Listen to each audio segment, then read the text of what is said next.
Bollywood silver screen presenting the star. ये कहानी आज से 2200 साल 9 महीने पहले की कहानी है, जहां पर हमें एक लड़की को दिखाया जाता है जिसका नाम मेरी है। मेरी अपने खाने से पहले ईश्वर की प्रार्थना करती है और तभी वहां पर एक छोटा सा चूहा आता है जो उसका खाना चुराने की कोशिश करता है। मेरी बहुत ही दयालु होती है, वो उसे अपने खाने में से एक टुकड़ा दे देती है और तभी वहां पर एक तेज रोशनी आती है जो कि एक एंजल है। एंजल की आवाज मेरी को बताती है कि बहुत जल्दी तुम्हारे घर में एक बहुत ही दिव्यमान बच्चा पैदा होगा जिसका नाम होगा मिसाया। तुम्हें उसकी रक्षा करनी होगी। मैरी कहती है कि ठीक है, मैं ऐसा ही करूंगी। और इसके बाद वो रोशनी खिड़की से जाकर सीधा आसमान में एक स्टार बनकर चमकने लगती है। ये स्टार आसमान में सबसे तेज चमक रहा होता है जिसे देखकर सभी जानवर हैरान होते हैं। अब जो चूहा होता है जिसे मेरी ने रोटी का टुकड़ा दिया था, उसने सारी बातें सुन ली थी, इसीलिए सब बातें जाकर सभी जानवरों को बता देता है। वहीं हमें एक डोंकी को दिखाया जाता है जिसका नाम बो होता है। वो एक मिल में एक दूसरे बड़े डोंकी के साथ काम करता है। दोनों की दोनों चक्की पीसते हैं और गेहूं को आटे में बदलते हैं। लेकिन वो ऐसी जिंदगी नहीं जीना चाहता। वो शान की जिंदगी जीना चाहता है, आजादी की जिंदगी जीना चाहता है। और उसके साथ जो बड़ा डंकी होता है वो कहता है यही हमारी किस्मत है। और जब वो चमकते हुए सितारे को देखता है तो कहता है कि ये सितारा शायद मेरी किस्मत बदलने के लिए आया है। अगली सुबह बो के पास उसका दोस्त कबूतर जिसका नाम डेव होता है वो आता है। वो बो को बताता है कि बहुत जल्दी यहाँ से एक शाही सवारी गुजरने वाली है। ये सुनकर वो बहुत एक्साइटेड हो जाता है और अपने पिता से कहता है कि मैं भी शाही सवारी में एक दिन सवार होकर आपका नाम रोशन करूंगा, लेकिन उसे सबसे पहले अपने आप को यहाँ से आजाद करवाना होगा।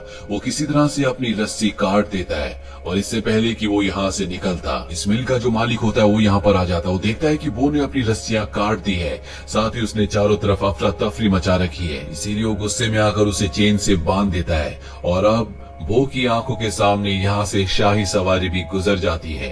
बो का दिल इससे टूट जाता है और इसी तरह से 6 महीने बीत जाते हैं। वो आज भी अपने साथी डोंकी के साथ उसी मिल में काम कर रहा होता है, लेकिन उसका एक ही सपना होता है कि वो शाही सवारी में शामिल होकर एक दिन सबको अपनी पहचान, अपनी इम्पोर्टेंस का एहसास कराए। दिन रात उसकी आंखों में यही सपना होता है। इसीलिए उसके साथ जो बड़ा डोंकी होता है उसे उस पर दया आ जाती है और वो बो के साथ मिलकर उसे भगाने का एक प्लान बनाता है। वो जानबूझकर अपनी तबीयत खराब होने का बहाना करता है, साथ ही बो को भी जंजीरों से आजाद करवा देता है। और जब इस मिल का मालिक उसे देखने के लिए आता है तो वो उस जगह से भाग जाता है।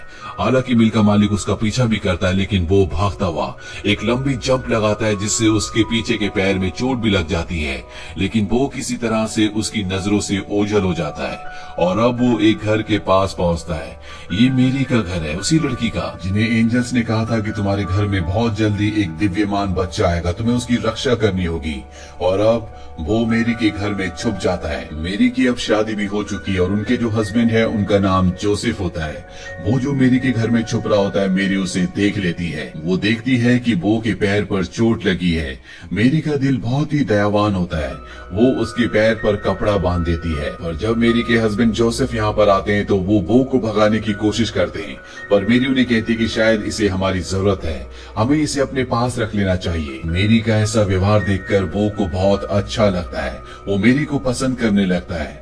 वही मेरी अपने हस्बैंड जोसेफ को बताती है कि कैसे एंजल उनके सामने आई थी और उन्हें एक भविष्यवाणी के बारे में बताया था जिसमें उनके घर में एक बहुत ही दिव्यमान बच्चा पैदा होगा जो इस पूरी दुनिया की रक्षा करेगा।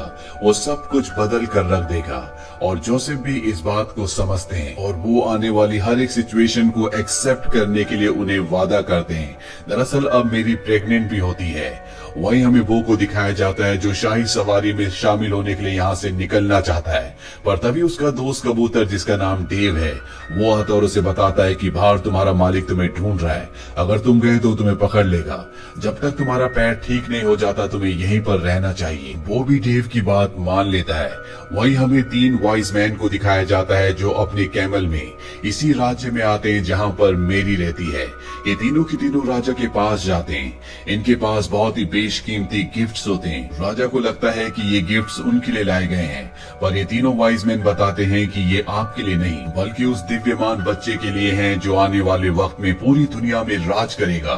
ये सुनकर राजा को बिल्कुल भी अच्छा नहीं लगता। राजा इन तीनों से कहता है कि तुम जा सकते हो, और इसके बाद वो अपने एक सिपाही को बुलाता है जो कि बहुत ही खतरनाक होता है और उसके पास 2 खतरनाक डॉग्स भी होते हैं। राजा उसे आदेश देता है कि जाओ और उस दिव्यमान बच्चे को ढूंढो और खत्म कर दो ताकि कोई भी इस दुनिया पर मेरे अलावा राज ना कर पाए। अब वो सिपाही अपने दोनों खतरनाक डॉग्स को लेकर यहाँ से निकल जाता है और उसके डॉग्स को वो रैट मिल जाता है जिसने सबसे पहले इस भविष्यवाणी को सुना था। डॉग्स उससे पूछते हैं और रैट डर से उन्हें सब कुछ बता देता है, साथ ही वो मेरी का पता भी बता देता है। वही मेरी और जोसेफ को दिखाया जाता है जो अब बैथलेहम जाने की तैयारी कर रहे होते हैं जो इस शहर से बहुत दूर है। बो को भी वो अपने साथ ले जाना चाहते लेकिन वो उनके साथ नहीं जाना चाहता क्योंकि अगर वो इस शहर से गया तो वो राजा से बहुत दूर हो जाएगा और शाही सवारी का हिस्सा नहीं बन पाएगा। शाही सवारी का हिस्सा बनकर वो सबको अपनी इम्पोर्टेंस के बारे में बताना चाहता है। मेरी जब देखती है कि उसके साथ वो नहीं आना चाहता तो वो अपने हस्बैंड जोसेफ से कहती है कि हमें यहाँ से पैदल ही निकलना होगा और जोसेफ और मेरी बैथलेहम के लिए पैदल निकल जाते हैं।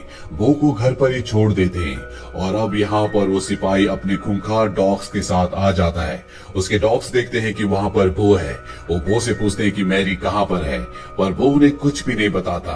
डॉग्स उसके पैर पे बंधे हुए दुपट्टे को देख लेते हैं जो कि मैरी का होता है और वो उसे स्मेल करते हैं, जिसके बाद उन्हें पता चल जाता है कि मैरी किस तरफ गई है और अब वो मैरी का पीछा करते हुए बैथलेहम की तरफ निकल पड़ते हैं। वो अब मैरी को किसी भी कीमत पर बचाना चाहता है क्योंकि वो मैरी से बहुत प्यार करता है, इसीलिए वो भी बैथलेहम की तरफ अपने दोस्त डेव के साथ निकल पड़ता है।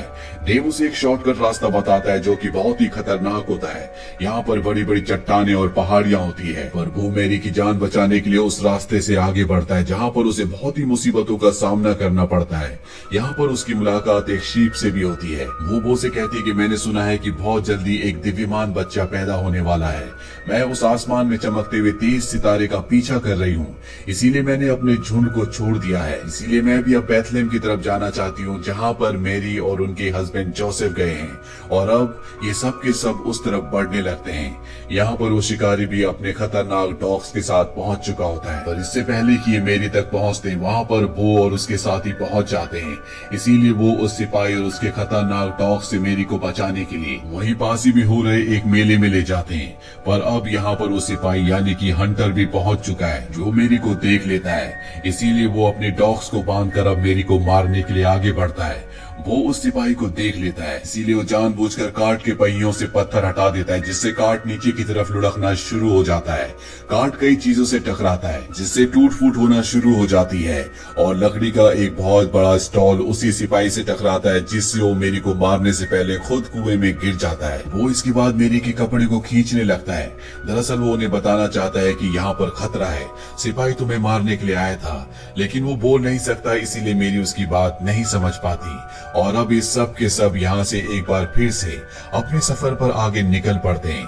वहीं राजमहल में हमें उन्हीं 3 वॉइस मैन को दिखाया जाता है जिन्हें राजा कहता है कि तुम अपने नए होने वाले राजा को ढूंढने के लिए जा सकते हो, जिसके लिए तुम इतने सारे गिफ्ट्स लेकर आए हो। लेकिन इन 3 वॉइस मैन के जो ऊंट होते हैं, इन्हें राजा के षड्यंत्र के बारे में सब कुछ पता होता है क्योंकि इन्होंने पहले राजा की बातें सुन ली थी। इन्हें पता है कि राजा उस दिव्यमान बच्चे को मारना चाहता है, इसीलिए राजा चाहता है कि ये तीनों वॉइस मैन उस बच्चे तक पहुंच जाए ताकि इसके आदमी वॉइस मैन का पीछा करें और उन्हें भी बच्चे की लोकेशन का पता चल जाए। और अब ये तीनों की तीनों मिलकर किसी भी कीमत पर मेरी और उसके होने वाले बच्चे को बचाना चाहते हैं। वही हमें मेरी, जोसेफ और बो और उसके साथियों को दिखाया जाता है। दरअसल मेले में जितना भी नुकसान हुआ होता है, जोसेफ को लग रहा होता है कि ये सब बो की वजह से हुआ है, इसीलिए वो बो को डांट रहा होता है। साथ ही मेरी से कहता है कि सारा का सारा नुकसान बो ने किया है और अब मैं इसकी जिम्मेदारी नहीं ले सकता। बो को इस बात से बहुत बुरा लगता है और वो अपने साथी डेव के साथ यहाँ से निकल जाता है। हालांकि शिप उसे कहती है कि तुम्हें नहीं जाना चाहिए, पर वो उसकी बात नहीं मानता। दरअसल वो अब शाही सवारी तक पहुँचना चाहता है ताकि उसमें शामिल होकर वो अपना सपना पूरा कर सके और जल्दी उसे शाही सवारी मिल भी जाती है। और जब वो उस तरफ भागता है तो उसके पैर पर जो मेरी का कपड़ा होता है वो खुल जाता है, जिसके बाद वो को एहसास होता है कि मेरी एक रहमदिल इंसान है। उसने हमेशा उसकी मदद की, उससे प्यार किया और उसे उसका साथ नहीं छोड़ना चाहिए। इसीलिए एक बार फिर से वो मेरी की तरफ निकल पड़ता है। वहीं जोसेफ और मेरी को दिखाया जाता है जो आगे बढ़ रहे होते हैं और तभी बग्गी यानी कि कार टूट जाता है, जिससे जोसेफ को गुस्सा आता है और गुस्से में वो मेरी को डांट देता है। इस बात से मेरी को बहुत बुरा लगता है और अब जोसेफ के पास बो पहुंच जाता है। वो उसे धकेलना शुरू कर देता है ताकि वो मेरी के पास जाए और उससे माफी मांगे, और जोसेफ भी ऐसे ही करते हैं। और इसके बाद वो अपनी पीठ पर मेरी को बिठाकर आगे का सफर तय करता है और बहुत जल्दी ये सब के सब बेथलेहम शहर में पहुंच जाते हैं। यहाँ पहुंचने के बाद जोसेफ रात गुजारने के लिए कोई जगह ढूंढ रहे होते हैं और तभी बो के पास एक आदमी आता है और ये वही आदमी है जो उसका पुराना मालिक है। वो बो को पकड़ लेता और एक दूसरी जगह ले जाता है जहाँ पर और भी जानवर होते हैं। यहाँ पर वो बो को बांध देता है और अब यहाँ पर जो घोड़ा और गोट होते हैं वो बो को बताते हैं कि हमारे मैंगर उसे कहा जाता है जहाँ पर जानवरों का खाना रखा जाता है। पिछले 9 महीनों से आसमान में चमकने वाले उस तेज तारे की रोशनी इसी मैंगर के ऊपर पड़ रही होती है, और जब बो को पता चलता है तो समझ जाता है कि वो दिव्यमान बच्चा जो पैदा होने वाला है वो इसी मैंगर में इसी जगह पर होगा। वो हॉर्स और गोट से कहता है कि तुम मेरी यहाँ से निकलने में मदद करो। वो दोनों इसकी मदद करते और यहाँ से बो निकल जाता है और तभी उसे शीप और उसका साथी डेव मिलते हैं। वो इन दोनों से कहता है जल्दी से तुम किसी भी तरह से मदद लेकर आओ, मैं मैरी के पास जा रहा हूँ। और मैरी और उसके बच्चे को मारने के लिए राजा का वो खतरनाक सिपाही, वो हंटर जिसके पास 2 डॉग्स भी हैं, वो भी इस शहर में पहुंच चुका होता है। साथ ही वो तीनों वाइज मैन भी अपने ऊंट के साथ यहाँ पहुंच चुके होते हैं। वो तीनों वाइज मैन अपने ऊंटों को बांधकर खुद उस बच्चे को ढूंढने के लिए शहर में निकल पड़ते हैं। दरअसल इन्हें पहले से पता होता है कि इस दुनिया में कोई दिव्य शक्ति पैदा होने वाली है और वो यही बेथलेहम में पैदा होगी। और वो किसी तरह से मैरी और जोसेफ तक पहुंच जाता है जो अभी भी बाहर होते हैं। दरअसल मेरी की तबीयत अब खराब होना शुरू हो गई है और वो इन दोनों को अपने साथ इशारे से चलने को कहता है। ये दोनों उसके पीछे जाने लगते हैं और अब सिपाही अपने डॉग्स के साथ इन्हें देख लेता है। वो भी इनका पीछा करना शुरू कर देता है। वो मेरी को और जोसेफ को जानवरों के उस बेड़े तक ले आता है जहाँ पर खुद भी अभी कुछ देर पहले वो बंधा था। यहाँ पर सभी जानवरों ने पूरी तरह से जगह को साफ कर दिया होता है। वहीं अब शीप को दिखाया जाता है जो अपने झुंड तक पहुंच जाती है और वो उन सबको मदद करने के लिए कहती है, लेकिन कोई भी उसकी बात नहीं सुनता। पर जब वो जोर से चिल्लाती है तो आसमान में एक बार फिर से एंजल्स आते हैं जो सबको उस दिव्यमान बच्चे के बारे में बताते हैं जो अब कुछ ही देर में पैदा होने वाला है। वहीं डेव को दिखाया जाता है जो उन तीनों ऊंटों तक पहुंच जाता है जो वाइज मैन के हैं जिन्हें बांधा हुआ है, और वो उन्हें आजाद कर देता है। वहीं बेड़े के बाहर जब वो पहुंचता है तो देखता है कि वहां पर राजा का सिपाही अपने खतरनाक डॉग्स के साथ पहुंच चुका है। वो उनका सामना करने की कोशिश करता है पर सिपाही के खतरनाक डॉग्स उसे पकड़ लेते हैं और अब सिपाही अंदर जाकर मेरी को मारना चाहता है, पर इससे पहले कि वो ऐसा करता यहाँ पर शीप्स का झुंड आ चुका होता है। साथ ही डेव यहाँ पर तीनों ऊंटों को लेकर आ गया होता है और ये सब के सब उस सिपाही पर हमला कर देते हैं। ऊंट उसे और उसके डॉग्स को घसीटकर एक पहाड़ी से नीचे लटका देते हैं और अब वो डॉग्स और वो सिपाही तीनों के तीनों नीचे गिरने वाले होते हैं। और तभी सबको एक बच्चे की आवाज सुनाई देती है। सब समझ जाते हैं कि मेरी ने एक बच्चे को जन्म दिया है जिससे सभी को खुशी होती है। और अब सिपाही जिसके नीचे डॉग्स लटके हुए होते हैं वो अपना वजन कम करने के लिए उनकी चेन छोड़ देता है। वो उन्हें बचाने के लिए नीचे भागता है और अब सिपाही अपनी तलवार को चट्टान में गाड़ कर ऊपर आने की कोशिश करता है, लेकिन इससे चट्टान फट जाती है और वो नीचे गिरकर मारा जाता है। वही बो को दिखाया जाता है जिसने दोनों डॉग्स को पकड़ लिया होता है और अब वो उन दोनों को ऊपर खींचकर उन दोनों की जान बचा लेता है। इसके बाद ये सब के सब उस जगह जाते हैं जहाँ पर उस दिव्यमान बच्चे का जन्म हुआ होता है। ये सब उस बच्चे को देखते हैं और बहुत खुश होते हैं। यहाँ पर वो डॉग्स भी आ जाते हैं जो पूरी तरह से अब बदल चुके हैं। उन्हें अपनी गलती का एहसास है और ये जो बच्चे का जन्म हुआ होता है ये और कोई नहीं बल्कि जीसस क्राइस्ट होते हैं। अब यहाँ पर वो वाइज मैन भी आ जाते हैं जो जीसस क्राइस्ट के लिए गिफ्ट्स लेकर आए होते हैं। वो गिफ्ट्स जीसस क्राइस्ट को दे देते हैं। यहाँ पर इनके जो 3 ऊंट होते हैं उनमें से जो फीमेल ऊंट होती है वो कहती है कि इस पल को दुनिया हमेशा याद रखेगी। अब वो यहाँ से जाना चाहता है। उसे लगता है कि जो जोसेफ उसे पसंद नहीं करते, पर मेरी और जोसेफ उसे अपने साथ रखने का फैसला कर लेते हैं। साथ ही उसके पुराने मालिक से उसे खरीद भी लेते हैं और इस तरह से वो जो हमेशा से एक बड़ा काम करना चाहता था, उसने इस दुनिया का सबसे बड़ा काम किया, क्योंकि उसे विश्वास था कि वो इस दुनिया में कुछ इंपॉर्टेंस रखता है। दुनिया ने उसे गधा कहा, एक ऐसा जानवर जिसके अंदर दिमाग नहीं होता, जो कुछ नहीं कर सकता, लेकिन उसने अपने आप को कभी गधा नहीं माना। उसे हमेशा अपने आप पर विश्वास था।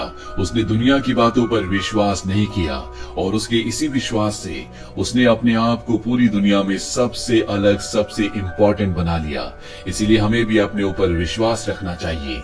तो ये थी पूरी कहानी फिल्म द स्टार की। ये फिल्म ईयर 2017 में रिलीज हुई थी। IMDb पर इसकी रेटिंग है 6.2। उम्मीद करते हैं कि ये कहानी आपको पसंद आई होगी।